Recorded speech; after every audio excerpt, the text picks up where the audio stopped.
Hello guys. तो आज के इस वीडियो में हम लोग ब्लड्स पढ़ रहे हैं। ब्लड का ये सेकंड वीडियो है। कौन सा वीडियो नंबर है? वीडियो नंबर सेकंड है। इसके पहले एक वीडियो ब्लड पे बन चुकी है। तो आज की वीडियो में ब्लड कंप्लीट कर लेंगे, देखेंगे कितने समय में कंप्लीट हो जाता है। तो आप लोग लास्ट तक वीडियो ज़रूर देखिएगा। अगर आप कोई भी एंट्रेंस एग्ज़ाम देने जाते हैं और वहाँ से अगर ब्लड से क्वेश्चन आता है तो 100% है, तो आपका क्वेश्चन गलत नहीं होगा। तो ये वीडियो जो है ये हिंदी मीडियम वाले स्टूडेंट के लिए है, और अगर आपको इंग्लिश में करना है तो उसकी भी वीडियो बन जाएगी, आप कमेंट में डाल देना। तो चलिए, आप लोग वीडियो को प्लीज़ लाइक करें। आप लोग अगर आप समझ रहे हैं वीडियो देख रहे हैं अगर, तो आपको लाइक करना ही है।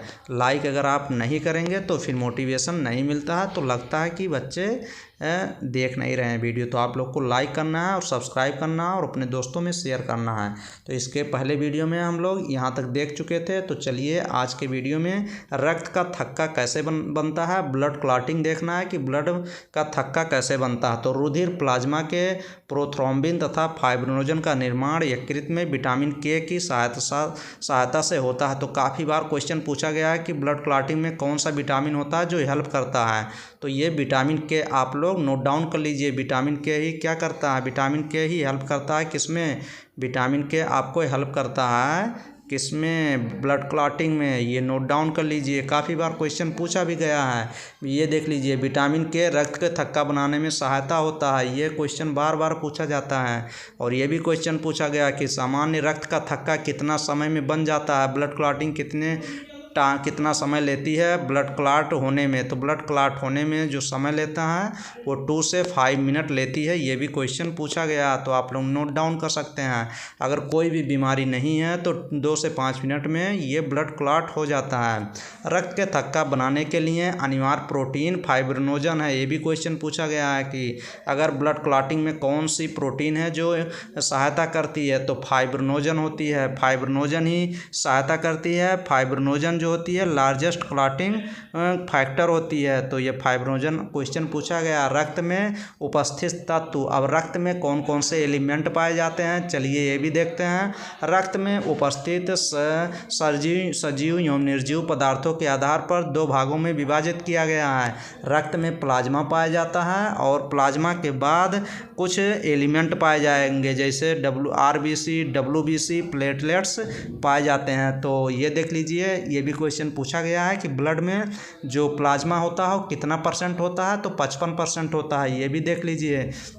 निर्जीव अवस्था में पाया जाता है लगभग 60% भाग प्लाज्मा होता है। इसके 90% प्लाज्मा में क्या होता है? प्लाज्मा में 90 से 92% वाटर होता है। ये भी क्वेश्चन पूछा गया है कि प्लाज्मा, तो वैसे ब्लड में प्लाज्मा कितनी पाई जाएगी? 55%। अब प्लाज्मा में 90 से 92% कितना होता है? 90 से 92% प्लाज्मा में वाटर होता है। और जो बचता है 6 से 8% जो बचती हैं ये इसमें प्रोटीन होती हैं, 6 से 8%। अब देख लीजिए, दिया गया है 7% प्रोटीन होती हैं और 0.9% लवण होते हैं, कुछ साल्ट होते हैं, 0.1% ग्लूकोज होते हैं। अब 7% में जो आपकी प्रोटीन होती हैं जैसे फाइब्रिनोजन, ग्लोब्यूलिन, एल्ब्यूमिन, ये 3 प्रोटीन होती हैं आपके किसमें? प्लाज्मा में। तो प्लाज्मा के कार्य चलिए देख लेते हैं कि प्लाज्मा के फंक्शन क्या होते हैं। प्लाज्मा के फंक्शन जो होते हैं ये पचे हुए भोजन एवं हार्मोन का शरीर में संवहन प्लाज्मा के द्वारा ही होता है। तो ये प्लाज्मा का फंक्शन है। किसका फंक्शन है? प्लाज्मा का फंक्शन। तो प्लाज्मा का फंक्शन आप लोग देख लीजिएगा। नेक्स्ट, जब प्लाज्मा में से फाइब्रिनोजन नामक प्रोटीन को अलग कर देने पर शेष भाग को सीरम कहते हैं। ये देख लीजिए, ये एकदम इम्पॉर्टेंट है। अगर आप जब प्लाज्मा में से फाइब्रिनोजन जो क्लॉटिंग फैक्टर है उसको हटा देते हैं तो सीरम ही बचता है। ये भी क्वेश्चन पूछा गया है। प्लाज्मा पोषक तत्व के परिवहन के साथ साथ ऑक्सीजन और कार्बन डाइऑक्साइड के परिवहन में भी मदद करता है। ये भी क्वेश्चन पूछा गया है कि CO2 और O2 को कौन ट्रांसपोर्ट करता है? तो वो प्लाज्मा करता है। ये भी क्वेश्चन पूछा गया, यह रोग प्रतिरोधक क्षमता को बनाए रखने में सहायक होता है, इम्यूनिटी प्रोवाइड करता है। नेक्स्ट, जो फार्म्ड एलिमेंट, इसमें देख लेते हैं कौन कौन से कणिकाएँ रुधिराणु आती हैं। तो यह संपूर्ण रक्त प्लाज्मा के अतिरिक्त शेष 45%। तो देख लीजिए, ऐसे आप लोग कर सकते हैं। ब्लड को डिवाइड कर सकते हैं। ब्लड को डिवाइड कर लीजिए किसमें? ब्लड को डिवाइड कर सकते हैं। प्लाज्मा कितने परसेंट होता है? 55% होता है। और फार्म्ड एलिमेंट जो कुछ और एलिमेंट होते हैं वो 45% होता है। कितना परसेंट? 45। और ये कितना परसेंट होता है? 55% क्या होता है? प्लाज्मा। तो यही ये बात कह रहा है कि यह संपूर्ण रक्त प्लाज्मा के अतिरिक्त शेष 45% भाग होते हैं जो कि सजीव अवस्था में होता है। इनमें 3 प्रकार के रक्त बिंबाणु उपस्थित होते हैं। तो जो कणिकाएँ होती हैं इसमें 3 प्रकार के एलिमेंट होते हैं, जैसे एरिथ्रोसाइट होते हैं, इसी को आरबीसी कहते हैं, ल्यूकोसाइट जिसको डब्ल्यूबीसी कहते हैं, और प्लेटलेट्स होते हैं। तो ये देख लीजिए, आरबीसी रेड ब्लड सेल्स होते हैं और डब्ल्यूबीसी श्वेत रक्त कणिकाएँ जिसको वाइट ब्लड सेल्स कहते हैं, और इसी को ल्यूकोसाइट भी कहते हैं और इसको इरिथ्रोसाइट भी कहते हैं। तो नेक्स्ट क्या होती हैं? ब्लड प्लेटलेट्स होती हैं। तो चलिए पहले हम लोग आरबीसी लाल रक्त कणिकाओं को देख लेते हैं कि लाल रक्त कणिकाएँ क्या होती हैं। तो लाल रक्त कणिकाओं का निर्माण लाल अस्थिमज्जा रेड बोन मैरो में होता है। ये भी काफ़ी बार क्वेश्चन पूछा गया है कि आरबीसी का निर्माण कहाँ पे होता है। MARRO red bone marrow, red यहाँ पे बोन लिख लीजिए, रेड बोन मैरो में आरबीसी का निर्माण होता है। बार बार क्वेश्चन पूछा गया है। यह यकृत में बनने वाले प्रोटीन ग्लोबिन ऑक्सीजन प्रक्रिया के द्वारा रक्त में उपस्थित हीमोरंजन के साथ क्रिया करके हीमोग्लोबिन का निर्माण करता है। तो हीमोग्लोबिन की वजह से तो रक्त लाल होता है।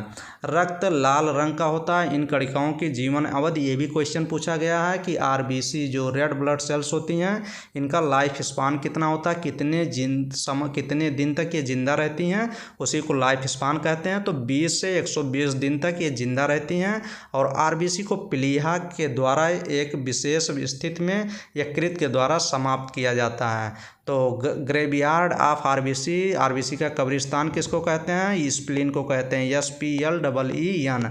अब ये क्लियर हो गया होगा। नेक्स्ट, यह 7.2 आरबीसी का क्या कह रहा है? आरबीसी की जो लेंथ होती है ये कितनी होती है? आरबीसी का लेंथ जो होता है ये 7 डायामीटर जो होता है, ये आप लोग लिख सकते हैं डायामीटर। एक बार क्वेश्चन पूछा गया था कि डायामीटर 7 से आप 8 माइक्रोन लिख सकते हैं।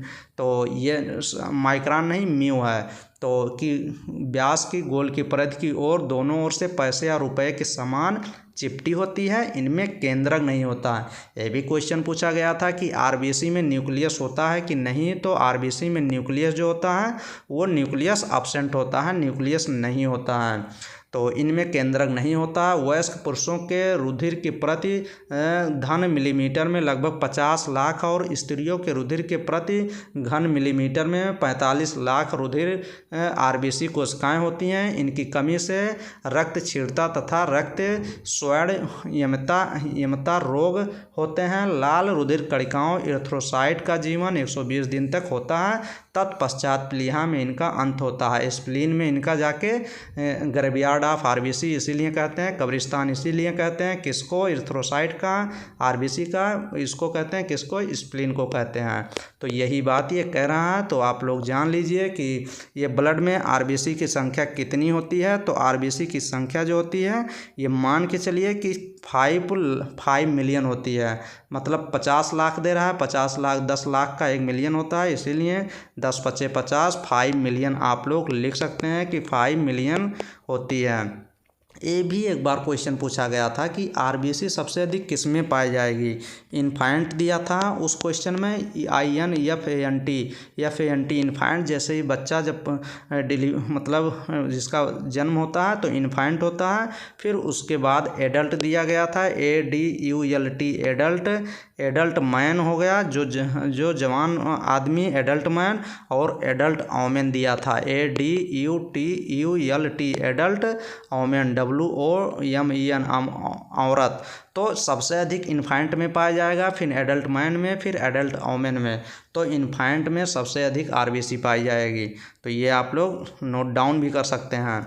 नेक्स्ट चलिए लाल रक्त कणिकाओं का फंक्शन देख लेते हैं कि आरबीसी जो रेड ब्लड सेल्स होती हैं उसका फंक्शन क्या होता है। तो आरबीसी का मुख्य कार्य शरीर की सभी कोशिकाओं को ऑक्सीजन पहुंचाना। तो ऑक्सीजन और CO2 ये आरबीसी क्या करती है? आरबीसी जो होती है ये ऑक्सीजन और CO2 का ट्रांसपोर्ट करती करती है। तो वही चीज़ ये कह रहा है कि आरबीसी का मुख्य कार्य जो होता है, मेन फंक्शन होता है सभी कोशिकाओं को ऑक्सीजन पहुंचाना। नेक्स्ट, शरीर की हर कोशिकाओं में ऑक्सीजन पहुंचाना एवं कार्बन डाइऑक्साइड को वापस लाना। हीमोग्लोबिन की मात्रा कम होने पर एनीमिया रोग हो जाता है। ये भी क्वेश्चन पूछा गया है कि एनीमिया रोग किसकी कमी से होता है, तो हीमोग्लोबिन जब ब्लड में कम हो जाती है तो एनीमिया रोग हो जाता है। मानव शरीर में एक समान सर्वाधिक मात्रा में उपस्थित कोशिकाओं को आरबीसी होती है। इनकी कुल संख्या पुरुषों में 5 मिलियन और महिलाओं में 4.5 मिलियन होती है। ये भी क्वेश्चन पूछा गया है। सोते वक्त आरबीसी 5% कम हो जाती है, तो ये बात तो एकदम सही है। 7% कितना कह रहा है कि 5% अगर आप रेस्ट कर रहे हैं तो कितने परसेंट कम हो जाती है। अगर आप रेस्ट कर रहे हैं या फिर सो रहे हैं तो आपको 5% आपकी आरबीसी कम हो जाती है। या फिर औरत में कम कैसे होती है, जब मेंस्ट्रुएशन पीरियड चलता है, मेंस्ट्रुएशन, तब कम होती है। आरबीसी की संख्या हीमोसाइटोमीटर वायुमंडल दाब में कमी होने पर इनके निर्माण में 30% वृद्धि हो जाती है। ये कह रहा है कि क्वेश्चन आप मान लीजिए ऊपर जा रहे हैं, कितना 500 मीटर कितने ऊपर कुछ चले जा रहे हैं, जैसे पर्वत पे पहाड़ पे आप चले जा रहे हैं, तो आपके आरबीसी की संख्या बढ़ जाती है। क्यों बढ़ जाती है कि उस समय उसको आपके जो बॉडी में सेल्स हैं उनको ऑक्सीजन चाहिए, तो ऑक्सीजन कम होता है ऊपर, जैसे जितने ऊपर आप जाएंगे तो आरबीसी की संख्या अधिक हो जाती है। थोड़ा सा ऑक्सीजन मिलता है तो अधिक आरबीसी रहती हैं, तो आप मैनेज कर लेती हैं। इसीलिए बात कह रहा है, ये क्वेश्चन पूछा भी गया है कि अगर आप ज़मीन पे हैं या फिर किसी पर्वत पे चढ़े हुए हैं तो आपका आरबीसी की संख्या आपके शरीर में कहाँ पे अधिक होगी, तो आप जब पर्वत पे होंगे या ऊंचाई पे होंगे तो आपकी उस समय आरबीसी की संख्या ज़मीन की अपेक्षा में सबसे मतलब मैक्सिमम होगी, आरबीसी की संख्या अधिक होगी, रेड ब्लड सेल की संख्या, लाल रक्त कणिकाओं की संख्या अधिक होगी। नेक्स्ट, स्तनधारियों के लाल रक्त कण उभय अवतल होते हैं, इसमें केंद्रक नहीं होता। ये भी क्वेश्चन पूछा गया है कि जो मैमल्स होते हैं इनकी आरबीसी कैसी शेप पूछा गया था कि उभयावतल होते हैं। उभयावतल को इंग्लिश में क्या कहते हैं, बाइकॉनकेव कहते हैं, BICONCAV कॉनकेव कहते हैं। और इसमें न्यूक्लियस एब्सेंट होता है, नॉन न्यूक्लिएटेड आप लोग लिख सकते हैं, नॉन NUCLEATED नॉन न्यूक्लिएटेड होते हैं, मतलब न्यूक्लियस एब्सेंट होता है। ये क्वेश्चन पूछा गया है, तो यही चीज़ है। और केंद्रक उपस्थित होता है, जबकि दो स्तनधारी ऊँट और लीमा में जो होते हैं ये भी नॉन न्यूक्लिएटेड होते हैं, इनमें भी, और इसमें ओवल शेप होती है, बट यही चीज़ है। नेक्स्ट, नोट, भ्रूण अवस्था में इसका निर्माण यकृत और प्लीहा में होता है। तो यह कह रहा है आरबीसी का निर्माण, अगर भ्रूण की बात कर रहा है, एम्ब्रियो की बात कर रहा है, जब एम्ब्रियो के यूट्रस में होता है तो इसका निर्माण, आरबीसी का निर्माण यकृत के द्वारा होता है, लीवर के द्वारा होता है। तो ये भी क्वेश्चन पूछा ही गया है। नेक्स्ट, श्वेत रक्त कणिकाओं का निर्माण अस्थिमज्जा में होता है, इनका जीवन काल 200 से, ये श्वेत रक्त मतलब WBC अब यहाँ से शुरू हो गया, ये देख सकते हैं, वाइट ब्लड सेल्स यहाँ से शुरू हो गया। तो वाइट ब्लड सेल्स हम लोग नेक्स्ट वीडियो में करेंगे, क्योंकि वीडियो 13 मिनट की वीडियो बन गई है। नेक्स्ट वीडियो में चलिए हम लोग ब्लड एकदम कंप्लीट करेंगे, वीडियो लंबा नहीं बनाएंगे, नहीं तो आप लोग स्किप करेंगे, कंप्लीट नहीं देखेंगे, यही रीज़न है मेन। तो चलिए नेक्स्ट वीडियो में मिलेंगे। प्लीज़ अगर आप पहली बार चैनल पे हैं तो प्लीज़ आप लोग सब्सक्राइब कर लें चैनल को, और चैनल को अपने दोस्तों में भी शेयर करें ताकि काफ़ी स्टूडेंट जुड़ सकें, जिससे सभी स्टूडेंट का हेल्प हो सके। तो मैं हेल्प ही कर रहा हूँ और कुछ नहीं कर रहा हूँ, तो आप लोग चैनल को सब्सक्राइब कर लें, अपने दोस्तों में शेयर करें प्लीज़। चलिए नेक्स्ट वीडियो मिलेंगे, आप लोग पढ़ाई ज़रूर करें, और नेक्स्ट वीडियो में हम लोग वाइट ब्लड सेल्स भी देख लेंगे, और केमिस्ट्री, फिजिक्स, बायोलॉजी तीनों मेरे चैनल पे कराई जा रही है। जिस भी स्टूडेंट नर्सिंग, पैरामेडिकल, फार्मेसी, कहीं पे भी एंट्रेंस एग्ज़ाम देना है 2021 में, तो मेरे चैनल पे पूरी कंप्लीट फिजिक्स हो गया, केमिस्ट्री हो गया, बायोलॉजी तीनों कराई जाएगी, पूरी कंप्लीट थ्योरी कॉन्सेप्ट सब, जिससे आप लोग का आसानी से सिलेक्शन हो जाए। तो आप लोग पढ़ाई करिए, डेली 8 से 10 घंटे पढ़ाई करिए। काफ़ी स्टूडेंट पढ़ाई नहीं करते हैं शुरू में, जब फॉर्म निकलता है तब पढ़ाई करते हैं, तो फिर सिलेक्शन नहीं हो पाएगा, मुश्किल हो जाएगा, नामुमकिन ही हो जाएगा। तो जो स्टूडेंट लगातार पढ़ेंगे या फिर कहीं कोचिंग किए होंगे 2-3 साल से, तो उन्हीं स्टूडेंट का होता है। फ्रेशर का क्यों नहीं होता, पहली साल के स्टूडेंट का क्यों नहीं होता है सिलेक्शन? मेन रीज़न यही होता है कि जब वो फॉर्म निकल जाता है तब वो पढ़ाई शुरू करते हैं। तो आप लोग शुरू से ही पढ़ाई शुरू कर दीजिए। चलिए नेक्स्ट वीडियो में मिलेंगे। Thank you.